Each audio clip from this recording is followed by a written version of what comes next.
안녕하세요. 저는 지금부터 늘 간섭과 잔소리를 하는 시누이와 돈 쓰는 것에 벌벌 떠는 시아버지, 그런데 이런 데에는 엄청난 비밀이 있었는데요. 지금부터 저희 사는 얘기를 해볼게요. 그리고 결론부터 말하자면 끝내는 남편이 자기 아버지를 버리더군요.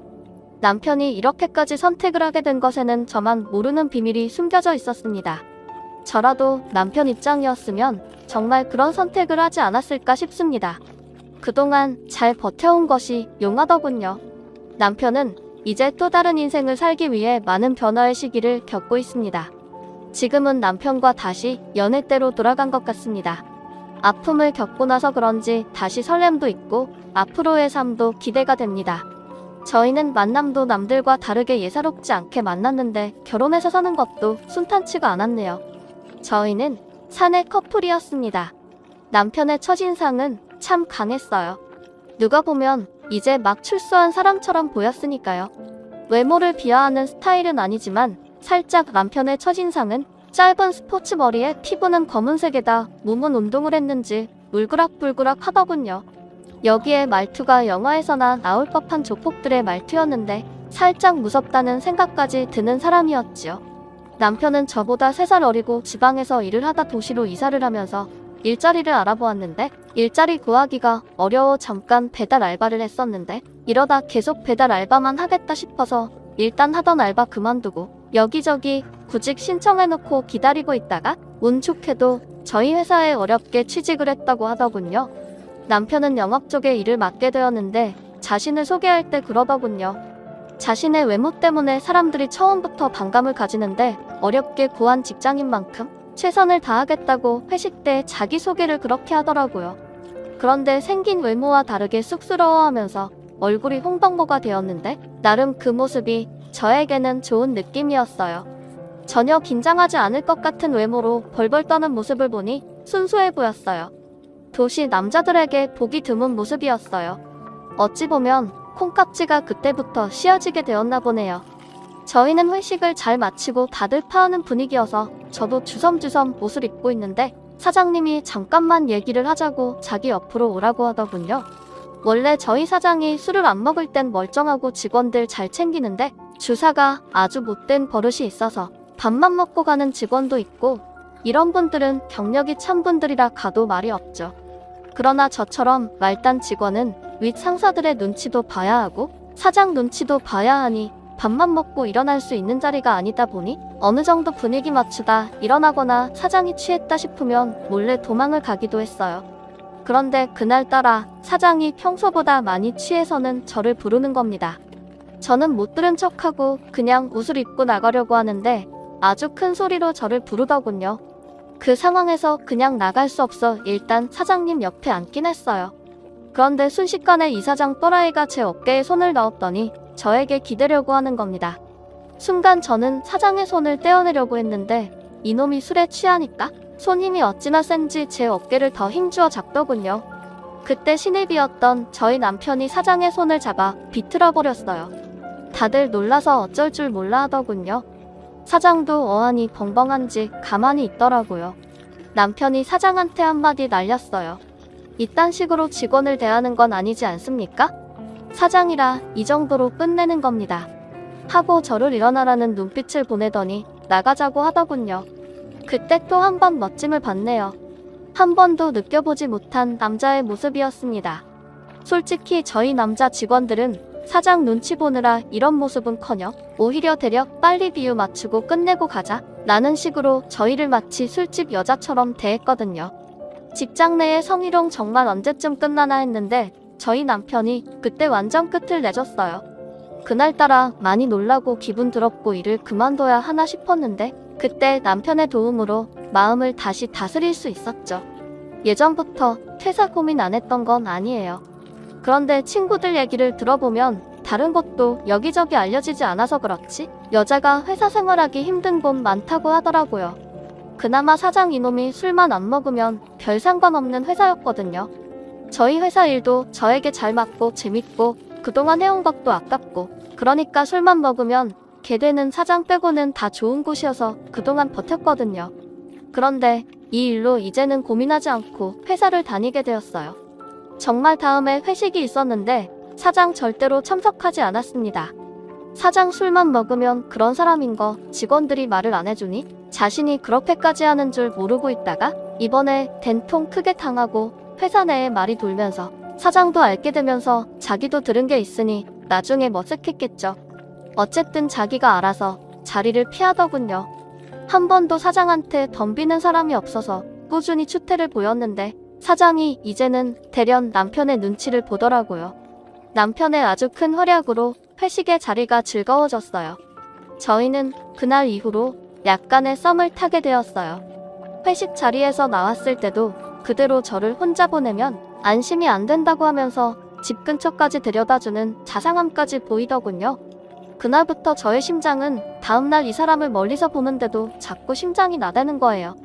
저는 연애라는 것을 한 번도 해본 적이 없고 그냥 짝사랑 아니면 그냥 썸 이 정도만 해봐서 이번도 이러다 말겠지 했어요. 그런데 날이 갈수록 이 사람이 저에게 관심을 보이고 신경 쓰이게 하는 거예요. 그럴수록 저의 심장은 더 나댔어요.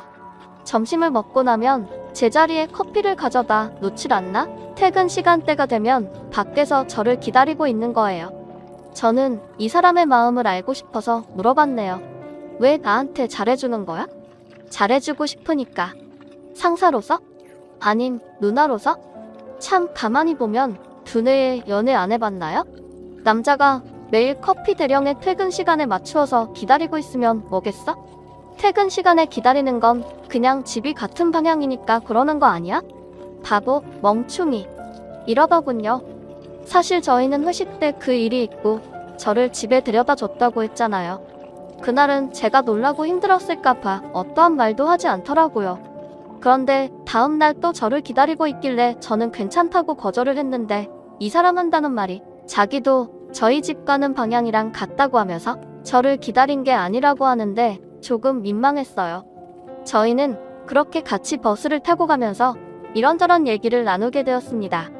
제가 먼저 내리고 남편은 한두 정거장 더 가는 것 같았어요. 저희는 아침에 서로 다르게 출근을 하고 퇴근 때는 서로 약속이라도 한 것처럼 같이 움직이게 되었죠.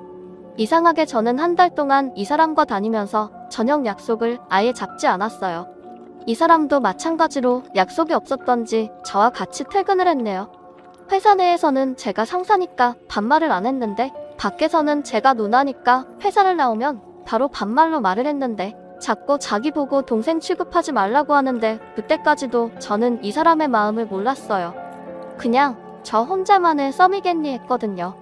눈치 없는 저를 위해 남편이 용기 내서 저에게 버스 안에서 프로포즈를 했네요. 그것도 2달밖에 안 봤는데 저에게 결혼하자고 하는 거예요. 놀라기도 했지만 얘가 아직 어려서 감정에 즉흥적이구나 싶었어요.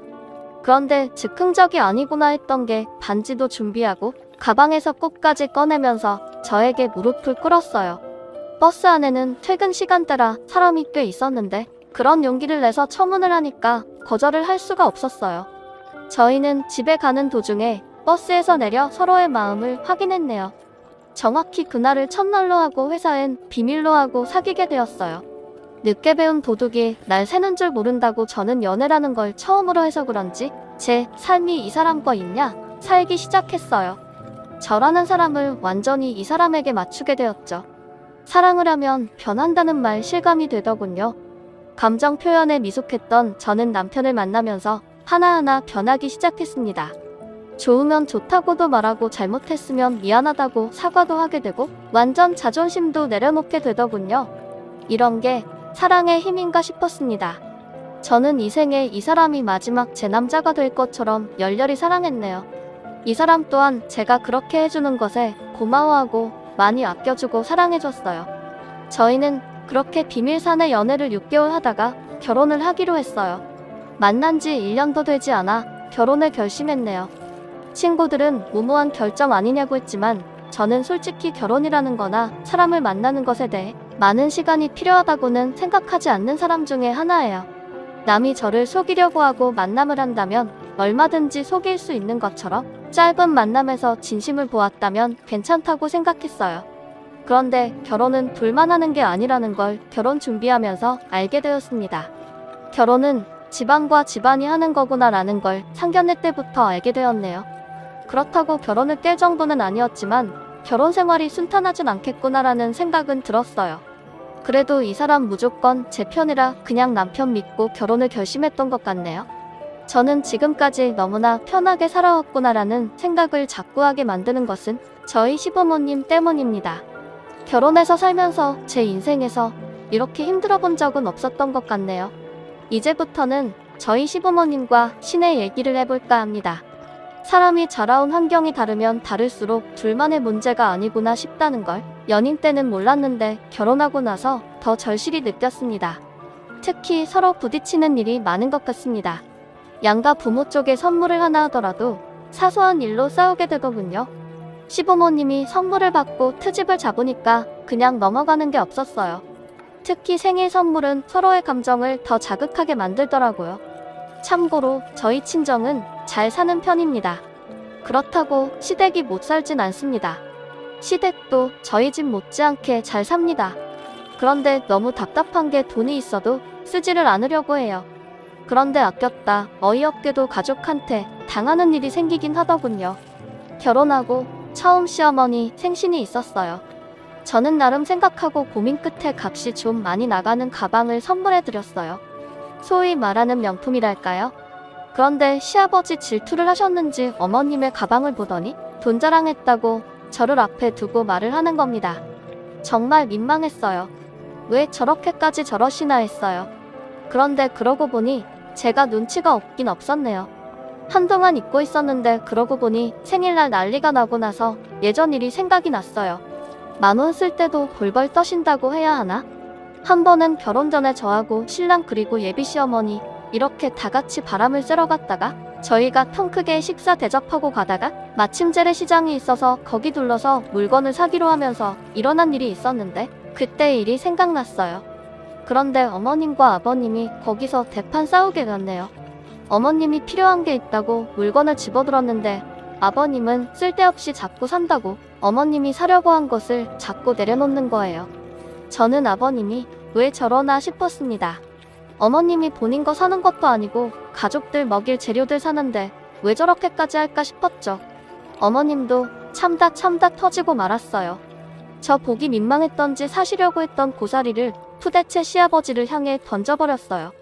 푸대가 터지면서 고사리 뭉탱이가 여기저기 떨어지고 그때 일을 생각하면 참 기가 막히네요. 결국 그 고사리 제가 계산하니까 시아버지 아무 말 안 하더군요. 제가 그날 시어머니 필요한 거 이것저것 다 사드렸어요. 시아버지 입에 귀에 걸리더군요. 아니 시아버지 돈이 없는 것도 아닌데 왜 쓰질 못하는지 답답하셨어요.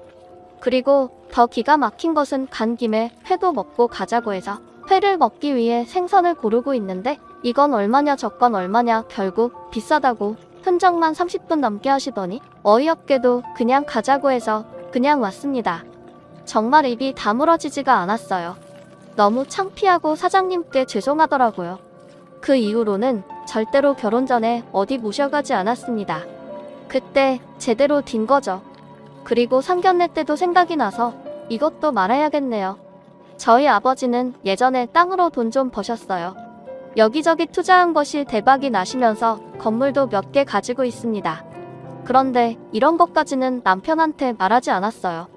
괜히 자랑 같기도 하고 남편 기죽이기 싫어서 말하지 않았습니다. 저희 친정과 시댁 비교하자면 시댁이 훨씬 저희 집보다 기울거든요. 상견례 자리에서 저희 아버지는 신이 나셔서 제가 결혼할 때 차도 사주시고 집도 해주신다고 하는 거예요. 시아버지 그 말 듣고 완전 기둥뿌리 뽑아서 시집 보낼 생각이냐고 하더군요. 그러자 저희 아버지 그냥 제가 좋아서 그런 겁니다 하더군요. 원래 딸들이 시집갈 때 친정 기둥뿌리 흔들리게 하고 시집간다고 들었는데 저희 집은 반대셨어요. 그런데 저한테 그 정도 해준다고 친정이 크게 어려워지는 정도는 아닌데 시아버지 저희 친정의 재산의 정도를 모르시니까 그런 말을 하더군요. 그리고 저희 친정아버지가 집까지 해준다고 하니까 자존심이 상하셨나봐요. 시아버지가 고지식 하셔서 결혼할 때 집은 남자가 해야 한다는 식이더군요. 그러면서 웃긴 것은 해주시는 게 아니고 대출을 끼고 하라는 겁니다. 그럼 그게 남편이 해오는 것이 아니고 그냥 같이 장만하는 거잖아요. 그래도 시아버지는 이런 것도 아들이 벌어서 갚는 거니까 해가는 거라는 식의 말이었어요. 솔직히 결혼해서 대출이 있는데 부부가 내 집 하면서 누가 따로 계산하면서 살겠어요. 빨리 갚고 편하게 살려고 같이 벌어서 갚게 되지. 저는 집이라도 해주시면서 그런 말 하는 줄 알고 아빠가 집은 안 해줘도 되겠다 싶었는데 시아버지 말도 안 되는 소리를 하더라고요. 저도 사실 저희 친정 아버지한테 집, 차 이런 거 바라지 않는데 아버지가 좋아서 하신다고 하니까 말리진 않았는데 시아버지 말 들으니까 어이가 없었어요. 그런데 저희 아버지는 워낙 손도 크고 시원시원하신 분이라 예비 시아버지의 그딴 말 같은 거 신경 쓰지 않고 아버지는 집을 꼭 남자가 하라는 법 있냐 하시면서 화끈하게 사주시겠다고 했습니다. 저는 시아버지 그래도 끝까지 고집 부릴 줄 알았는데 저희 아버지 말 확실하게 대답 듣고서는 시아버지 못 이기는 척 받아들이더군요. 이 신보를 뭐라고 표현해야 할까요? 그런데 이런 데에는 다 이유가 있었다는 거를 나중에서야 알게 되었습니다. 그때 시어머니도 했던 말이 생각나네요. 자기 아들 그런 것 때문에 기죽는 거 아니냐고 하시는데 시아버지 시어머니 귀에다 대고 소곤대는데 예의가 아닌 것 같았어요. 괜히 저희 부모님께 죄송하더라고요. 시어머니 시아버지 귀속말이 끝나자 그냥 입으로 저희 아버지한테 사돈 이제 그만하세요. 애들 살면서 집도 장만하고 어려움도 알아야 돈 귀한 줄도 압니다. 저희 시어머니 갑자기 그런 말을 하더라고요. 아무래도 시아버지한테 코치를 받고 말씀하시는 것 같았어요. 그런데 아버지의 한마디에 시어머니 말문을 닫더군요. 시어머니야, 안 사돈 저는 애들한테 돈 쓰려고 이렇게 열심히 살고 돈 모았습니다. 저는 제가 애들한테 돈 쓰는 거 하나도 안 아깝습니다. 내가 돈이 쓰고 넘치도록 있는데 왜 고생을 시킵니까? 꼭 그렇게 자린고비식으로 교육 안 해도 부모하는 거 보고 자란 자식들은 그렇게 안 해도 돈 허투루 안 씁니다. 돈 귀한 줄 안다고요. 저는 내 자식들 행복해하는 거 보는 게 낙입니다. 사돈도 아들 사랑한 만큼 주세요. 아꼈다 다 똥됩니다. 애들이 필요할 때 주는 게 돈을 제대로 쓰는 겁니다. 그리고 이런 건 다 내리사랑이라는 생각이 듭니다. 내가 내 딸한테 주고 훗날 내 딸이 또 자기 애한테 주고 주는 것이 얼마나 행복한지를 배우면 인간 말 좀 안 돼요. 아버지가 돈 있으면 주라는 말보다 돈이 쓰고 넘친다는 말에 꽂혀서는 시어머니. 아이고 사돈은 어떻게 돈을 그렇게 벌었답니까? 그렇게 많으시니까 퍼주고도 남으니까 주는 거죠. 저는 먹고 죽으려고 해도 없습니다. 말을 하니까 또 시아버지, 저희 아버지한테 지기 싫어서 자기는 돈이 있지만 애들이 고생이 뭔지 느끼게 하고 싶어서 안 주는 것뿐이라고 하더군요. 저희 아버지가 그 말을 놓치지 않고 말을 했어요. 사돈 그렇게 돈이 있으면 애들 필요할 때 주세요. 했더니 시어머니는 갑자기 화장실을 가고 싶다고 하면서 주섬주섬 옷을 챙겨 입으시더니 나가버리셨어요. 시아버지는 돈 얘기만 나오면 입에 본드를 붙여놓으셨는지 아예 말을 하지 않으셨어요. 그때 저희 아버지는 상견례 자리에서 몇 마디 나눠보고 저희 시댁분들을 파악하고 돈에 관해서는 그 이후로 말을 섞지 않으셨어요. 저희 시아버지가 그러셨거든요. 부모를 잘 만나요. 그것도 베풀면서 하는 거지. 했어요. 자라온 환경이 달랐다는 거죠. 저희 시아버지는 어릴 적 너무 없이 자라서 굶는 날이 엄청 많았다고 하더라고요. 그래서인지 키가 너무 작으세요. 160도 안 됩니다.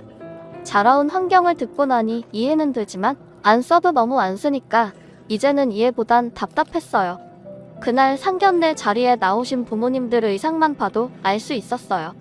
신우 한 명 있는데 딸이라는 게 자기 엄마 옷 좀 사드리고 아버지 신발도 좀 사드리지 자기만 삐까뻔쩍하게 하고 나왔더라고요. 옷을 잘 안 사 입는 사람은 뭐가 좋은지도 모르겠거니와 비싸면 손이 안 가잖아요.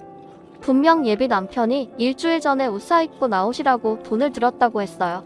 그런데 제가 봤을 때는 아무래도 그 돈을 신우이한테 드린 것 같았어요. 나중에 다시 확인해보니 아니나 다를까 정말 그 돈을 신우이한테 부모님 모시고 백화점 가서 옷 사드리라고 돈을 들었다는 거예요. 그 돈을 세상에 지 몸에 쳐버리고 나왔더라고요. 시어머니한테는 신우이 이것이 시어머니 시집 올 때나 입었던 옷이나 되려나? 알록달록 무슨 색종이도 아니고 아주 파란색 원피스에 두꺼운 허리벨트를 하고 스카프는 어찌나 촌스러운지 무슨 보자기를 목에 메고 있는 것 같았어요. 충격이었어요. 시아버지 역시 체키무늬에 양복에 신발은 뒷굽이 다 달아서 아주 안쓰럽더군요. 솔직히 처음 만나 시장 갈 때도 그때도 놀랐거든요. 그래서 남편한테 예비 시부모님 옷이 말도 못하게 입으셨길래 이 사람 기분 상하지 않게 부모님 옷 좀 사드리고 싶은데 사드려도 되냐고 하니까 안 그래도 자기가 돈을 주면 꼭 옷은 안 사 입고 다른 데 쓰신다고 하는 거예요. 그래서 이번에 상견례 때는 입고 나올 옷은 그냥 직접 사드리라고 어른들은 자기한테 쓰는 건 잘 못 사니까 직접 사드리라고 했더니 그래야겠다고 했거든요. 그런데 이 사람이 결혼 전 계속 바쁘다 보니 결혼한 자기 누나한테 부탁을 한 모양이더라고요. 진짜 화가 나는 게 신우의 자기 식구들은 깔끔하게 심해부는 어디 선보러 나가는 것처럼 하고 나오고 신우의 역시 자기가 상견례 하는 줄 아나 봐요. 하얀 드레스 같은 옷을 입고 나왔더라고요. 아직 식도 못 올리고 결혼해서 산다고 들었는데 이런 자리가 새로웠던지 둘 다 기분 내고 왔더라고요. 5살 아이 하나 있는데 그 애도 머리에서 발끝까지 다 값비싼 브랜드로 입혔더군요. 저는 아직 애는 낳지 않았지만 어떻게 지 식구 챙기면서 부모님 생각 들지 않았을까요? 신우애 하는 거 보니까 만만치 않겠다 싶었어요. 저는 신우애 하는 꼬락서니 보고 생각에 잠겨있는 동안 시아버지랑 저희 아버지랑 얘기가 길어지는 거예요.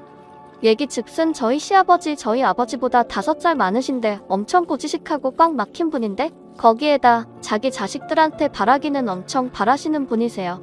그날 아버지는 시아버지를 파악하고 이상한 노인네 바라보듯이 하면서 한 소리 했어요. 돈도 머리를 쓰고 몸을 써야 재산이 늘어나는 겁니다. 집안에 금은 뭐하고 있으면 뭐합니까? 가져다 팔아서 이익을 남기고 또 다른 걸 사서 또 팔아서 이익을 남기고 해야 하는 거지. 내 거다하고 내 주머니에 두고 만지작거린다고 그게 불안하나요? 사돈 자식들도 다 압니다. 저는 저희 아버지가 현명하셔서 저에게 아주 큰 돈은 아니었지만 제가 비비고 올라설 수 있는 작은 마흔 원덕을 만들어주셨습니다. 저도 처음부터 부자도 아니었고 그렇다고 많은 재산을 상속받은 것도 아니었어요. 아버지가 나중에 저에게 물려주신 것은 제가 벌어서 저희 부모님이 하시고 계신 거에 투자를 해서 이득을 본 겁니다. 그리고 저희 아버지부터 부모의 사랑이 뭔지를 제대로 아신 거죠. 이렇게 말하니까 사랑은 돈이라고 생각하실 수도 있지만 제 말은 그 사랑 돈이든 뭐든 줄 수 있을 때 주시라는 겁니다. 주는 것이 얼마나 기쁘고 행복한지 사돈도 한번 이번에 느껴보세요. 애들 결혼할 때 큰 거 하나 주세요. 지고만 있으면 뭐합니까? 하니까 시아버지 얼굴 벌겋게 달아올라서는 입을 꼭 닫고 계시면서 술만 연속 들이키고 계시더군요. 아버지도 이렇게까지 저희 시아버지한테 강요하지 않으려고 했는데 시아버지께서 계속 먼저 자기는 가지고 있는 게 엄청 많다. 하지만 자식들 고생해봐야 돈 귀한 줄 아니깐 일부러 안 준다 이러니까 그냥 친정아버지가 일부러 더 찔러댔어요. 그런데 긴 침묵을 깨고 하신 소리가 너희들 나한테 바라지 마라. 난 내 엄마랑 나 먹고 살다 죽을 정도의 돈밖에 없다. 절대로 돈 못 주니깐 바라지 마라 하시는데 꼭 저희가 돈 달라고 하는 것 같았어요. 그래서 제가 걱정 마세요. 지금 못 주시면 나중에 주실 수 있을 때 주세요. 그렇다고 꼭 달라는 소리 아니에요.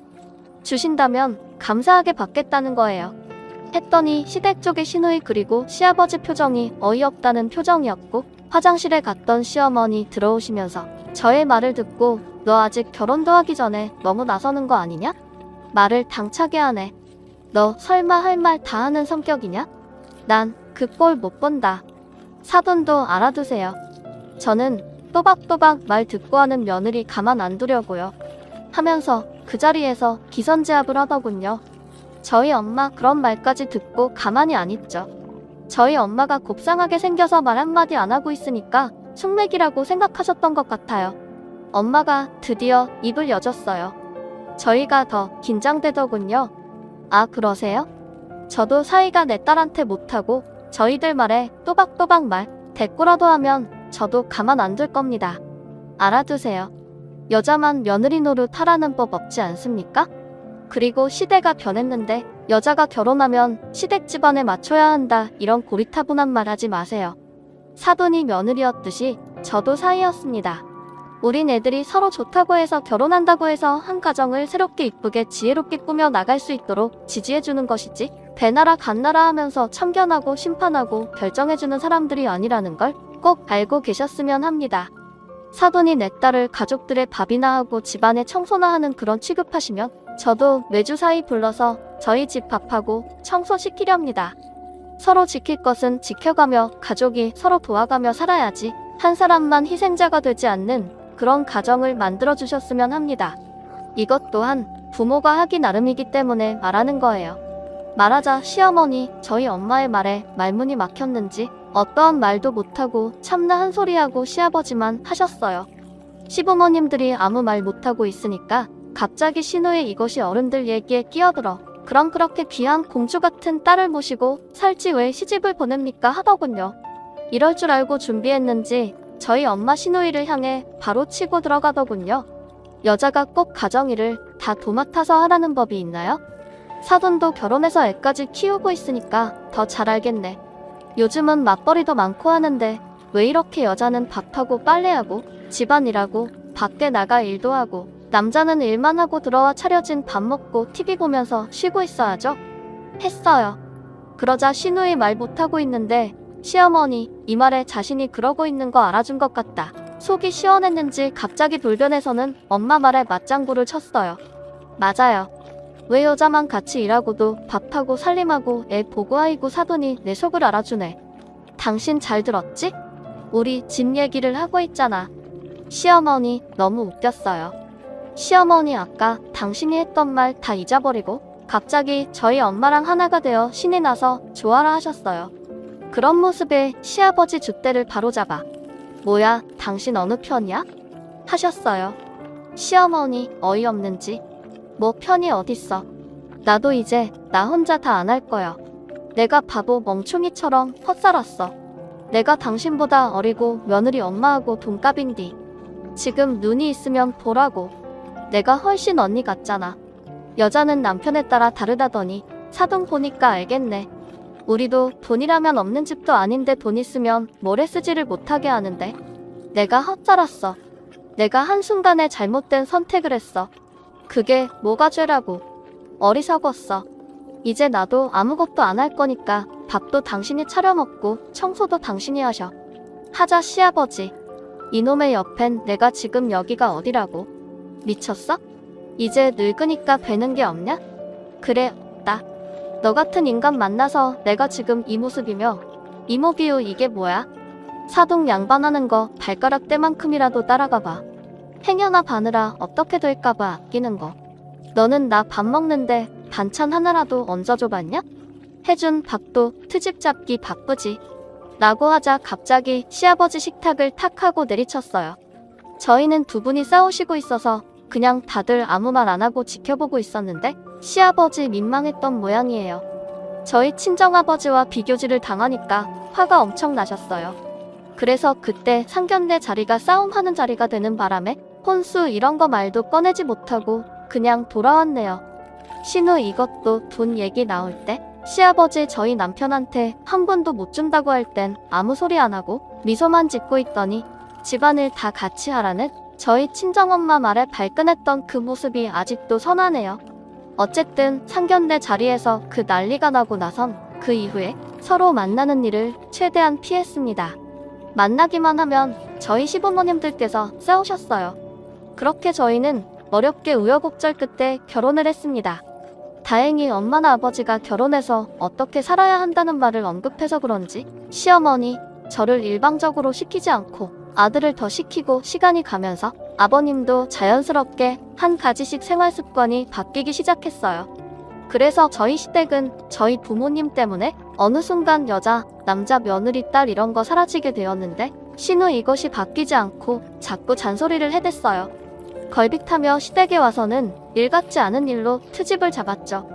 쉬는 날이면 자꾸 저를 시댁에 불러서 일을 시켜서 일을 잘했네 못했네 평가하고 비교하고 자기 친구들 옳게도 부잣집 여자인데 못하는 게 없다고 하면서 요즘은 되려 잘 사는 여자애들이 잘하는 게 더 많다고 하는 겁니다.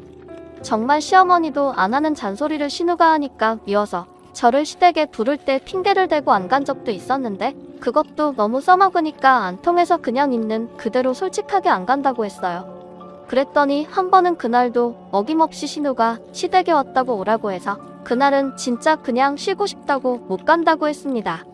그랬더니 신우 전화해서 어른이 오라고 하면 퍼뜩 달려와야지 버르장머리까지 거론하며 저에게 말대포를 싸더군요.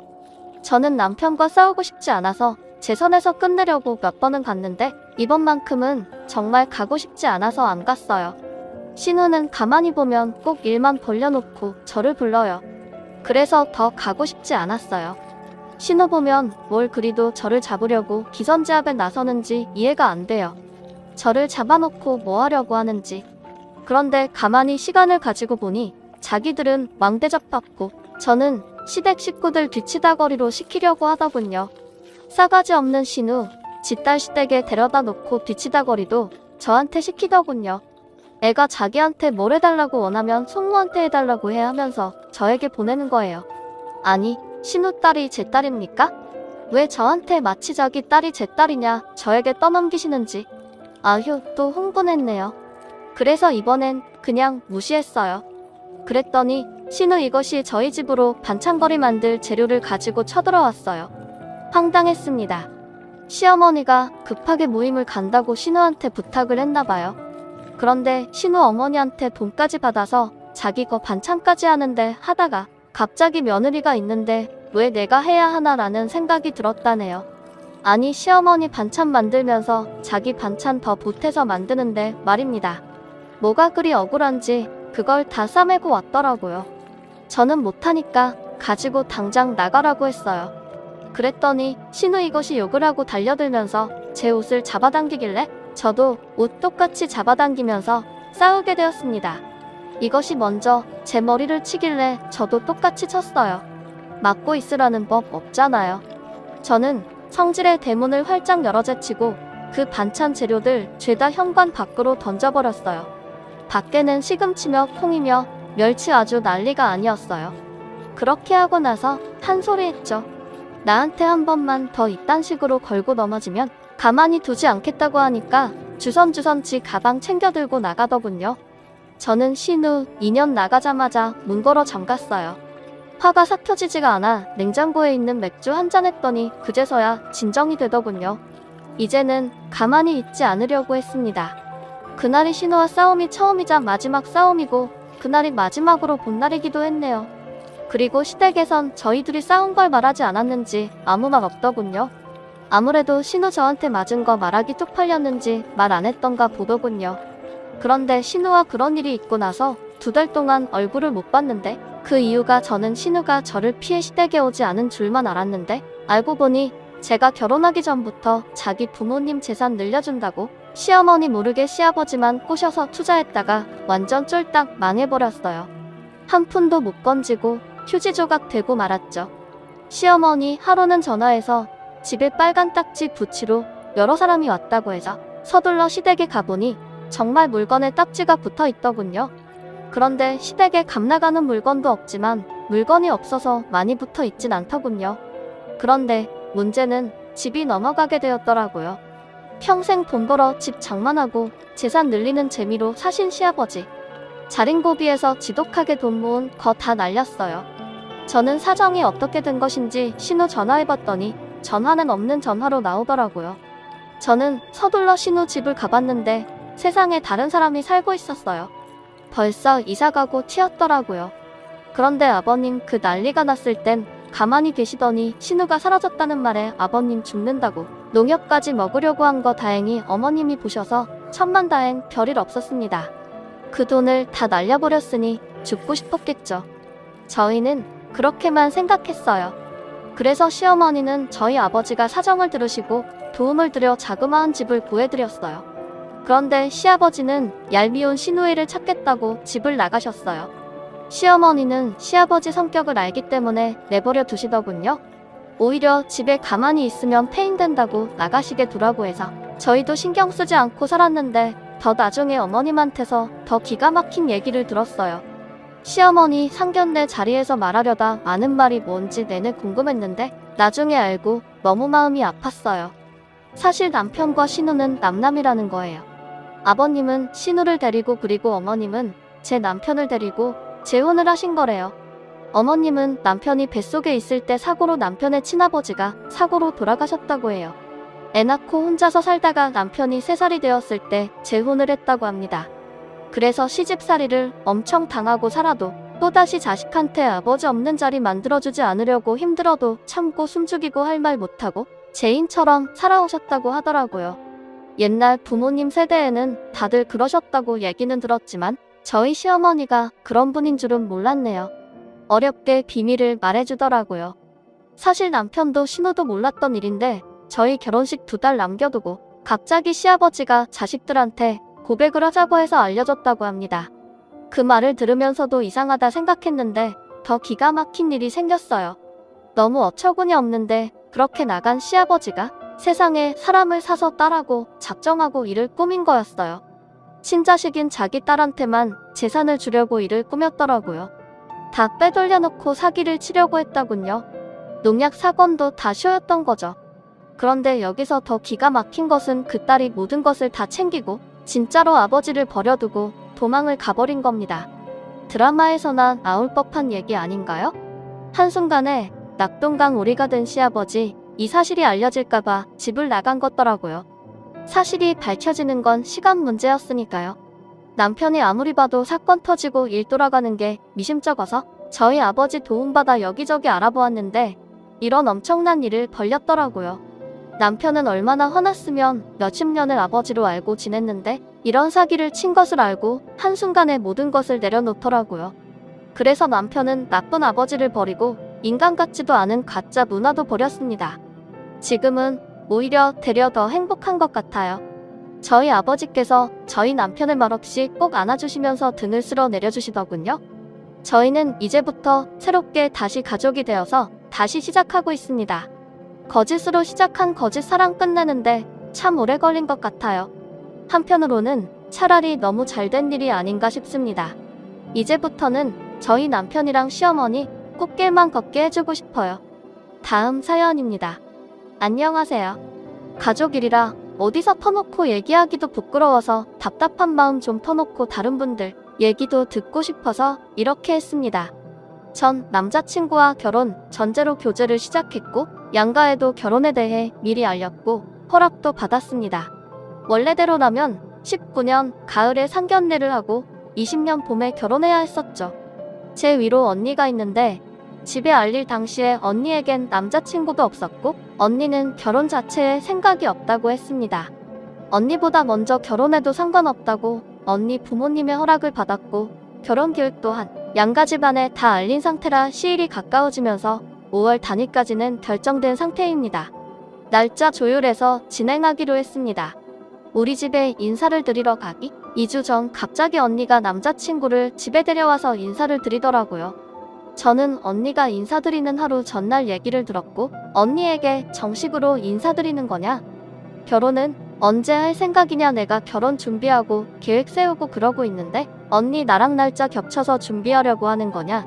등등 다 따져 물었고 돌아오는 대답은 정식으로 인사드리는 것이 아니 그저 양가에 이런 사람과 교제한다고 알리는 것뿐이다. 그저 가벼운 인사드리는 거다였습니다. 사족을 붙이자면 이 인사드리는 것에도 잡음이 있었습니다.